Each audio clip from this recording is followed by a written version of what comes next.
friends, நம்ம சேனலை இப்பதான் ஃபர்ஸ்ட் டைம் பார்க்கறீங்கன்னா மறக்காம நம்ம சேனலை சப்ஸ்கிரைப் பண்ணுங்க. கூடவே பக்கத்துல இருக்க பெல் ஐகானையும் கிளிக் பண்ணுங்க. வாங்க फ्रेंड्स, வீடியோக்குள்ள போகலாம். நம்ம இன்னைக்கு வீடியோல என்ன பார்க்க போறோம் அப்படினு சொன்னா, நம்ம நெய்வேத்தியம் வைக்கிற மாதிரி கேசரி எப்படி பண்றதுன்னு பார்க்கலாம். இப்போ ஒரு பாத்திரத்துல நம்ம முதல்ல நெய் சேர்த்துடலாம். பாத்திரம் நல்லா சூடானா கொஞ்சமா நெய் சேர்த்து ஃபர்ஸ்ட் நம்ம நட்ஸை வந்து ரோஸ்ட் பண்ணி எடுக்கிறோம்.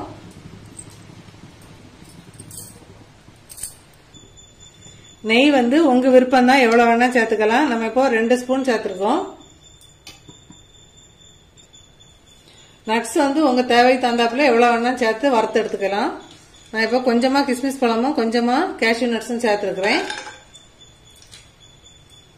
இதை ரோஸ்ட் பண்ணி எடுத்துடலாம். ஃபர்ஸ்ட் இப்போ ரோஸ்ட் பண்ணிட்டு இந்த நட்ஸை வந்து நம்ம தனியா எடுத்துடலாம். எடுத்துட்டு வந்து அதே நெய்ல வந்து நம்ம வந்து ரவையை சேர்த்து வறுத்து எடுக்க போறோம். கேஸ் வந்து சிம்லே இருக்கட்டும். இந்த ரவை வந்து கரிஞ்சிடக்கூடாது. அதே நெய்ல வந்து கொஞ்சம் நல்லா ஒரு 2 நிமிஷம் வறுத்து எடுத்துக்கலாம். அப்போ வந்து கேசரி வந்து நல்லா சாஃப்டாவே இருக்கும் நமக்கு. இப்போ 2 நிமிஷம் வறுத்துட்டு பார்க்கலாம். இப்போ ரவை வந்து நம்ம 2 நிமிஷம் நல்லா வறுத்து எடுத்தாச்சு. இப்போ இதை வந்து வேற ஒரு பாத்திரத்துல மாத்திரலாம். இப்ப நம்ம அதே பாத்திரத்துல வந்து 1 கப் ரவைக்கு 3 கப் தண்ணி சேர்த்துடலாம். தண்ணி நல்லா கொதி வர வரைக்கும் வெயிட் பண்ணலாம். இப்ப இதே இதுல நம்ம ரவையை சேர்த்தக்கூடாது, நல்லா தண்ணி கொதிக்கணும். அப்பதான் அந்த கேசரி வந்து நமக்கு நல்லா சாஃப்டா இருக்கும். 1 நிமிஷம் வெயிட் பண்ணலாம். இப்ப தண்ணி வந்து நல்லா கொதி வந்துட்டு இந்த டைம்ல வந்து நம்ம ரவை வந்து சேர்த்து மிக்ஸ் பண்ண ஆரம்பிச்சிடலாம். ரவையை நம்ம சேர்த்த பிறகு வந்து கட்டி தட்டாம நல்லா மிக்ஸ் பண்ணி விட்டுக்கோங்க. நம்ம வறுத்துறதுனால கட்டி பிடிக்காது. கொஞ்சம் நிறைய குவான்டிட்டி பண்றீங்க அப்படின்னு சொன்னா நல்லா கை வச்சு நல்லா மிக்ஸ் பண்ணிக்கலாம். இனி வந்து அடுப்பை கொஞ்சம் சிம் பண்ணி அந்த தண்ணி ஃபுல்லாவே ஃபில்டர் ஆகி நல்லா வெந்து வர்ற வரைக்கும் கொஞ்சம் வெயிட் பண்ணலாம். இப்ப பாருங்க, ஃபர்ஸ்ட் நம்ம சேர்த்ததுல இருந்து கொஞ்சம் நல்லா இப்ப திக்காயிட்டு, இன்னும் கொஞ்சம் கூட திக்காகிற வரைக்கும் நம்ம வெயிட் பண்ணலாம். ஒரு நிமிஷம் கூட. இந்த மாதிரி தண்ணி வந்து நல்லா ஃபில்டர் ஆகி வர வரைக்கும் நம்ம வந்து ஸ்லோ ஃபிளேம்ல வச்சு குக் பண்ணிக்கலாம். இப்ப இந்த டைம்ல வந்து நீங்க ஃபுட் கலர் சேர்க்கறதுனா சேர்த்துக்கோங்க. நான் இப்ப சேர்க்கல. இப்போ 1 கப் ரவைக்கு 1 கப் சீனி எடுத்துக்கிறேன். சீனி வந்து கொஞ்சம் நம்ம ஹீட் ஆனோம்னா கொஞ்சம் மெல்ட் ஆகும், கொஞ்சம் லூஸ் ஆன போல இருக்கும்.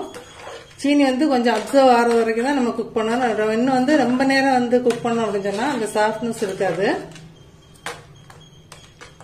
எனக்கு கொஞ்சம் ரவை வந்து அப்சர்வ் ஆகிற வரைக்கும் கொஞ்சம் இருக்கட்டும்.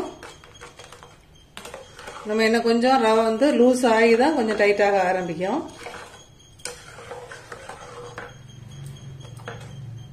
இப்போ இதுல வந்து 1 ஸ்பூன் நெய் சேர்த்துடலாம்.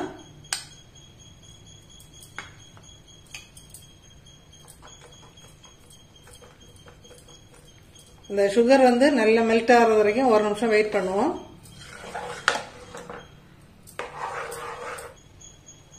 இப்போ 2 ஏலக்காய் தட்டி அதில் சேர்த்துடலாம். நீங்க வந்து கொஞ்சம் இந்த அளவு லூஸா இருக்கும் போதே நம்ம வந்து ஸ்டவ் ஆஃப் பண்ணிட வேண்டியதான். ரொம்ப திக்காயிட்டு அப்படின்னு சொன்னா வந்து நம்ம டக்குன்னு வந்து கட்டி பிடிச்சிடும். இதுன்னா ரொம்ப நேரம் வந்து நமக்கு வந்து சாஃப்டாவே இருக்கும் கேசரி. இப்ப லாஸ்டா வந்து நம்ம நெய்ல வறுத்து வச்ச நட்ஸ் இதில் சேர்த்துடலாம்.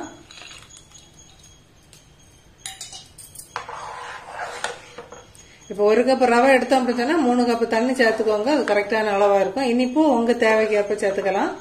இப்போ 1க்கு 1.5 கப் வரைக்கும் சேர்க்கலாம். நம்ம இப்போ 1க்கு 1 தான் சேர்த்துருக்குறோம்.